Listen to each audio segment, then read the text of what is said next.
Idol, local news pa rin, ipinamalas ang diwa ng bayanihan at pagtutulungan ng iba't ibang ahensya ng pamahalaan at mga pribadong organisasyon sa matagumpay na pagsasagawa ng ikalimang gift-giving activity ng National Police Commission Regional Office 1 noong Hulyo 23 sa Barangay Pugaro, Manaoag, Pangasinan.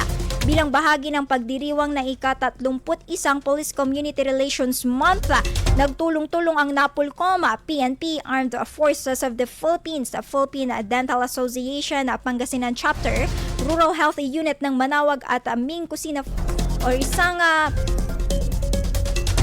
food truck upang maghatid ng iba't ibang serbisyong pangkomunidad at tulong sa mga residente. Nagsagawa ng libreng gupit ang mga voluntaryong tauhan ng PNP at EFP habang nagbigay naman ng ang Philippine Dental Association Pangasinan Chapter ng libreng serbisyong dental. Nagkaloob din ang Rural Health Unit ng Manaoag ng libreng konsultasyong medikal at over-the-counter na gamot sa mga nangangailangan. Samantala, naghain din ng libreng almusal at merienda para sa mga dumalo at sa aktibidad na naging dagdag suporta sa isinagawang programa. Bukod sa mga serbisyong ito na mahagi rin ng Napolcom at mga katuwang nito ng 100 grocery packs, 100 hygiene kits na may kasamang matatamis para sa mga bata, 200 pakete ng pre-loved na damit at laruan at 200 pares naman ng tsinelas, 100 bote ng bitamina para sa mga bata at 200 meals sa mga benepisyaryo.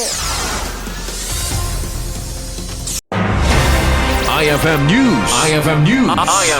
IFM News.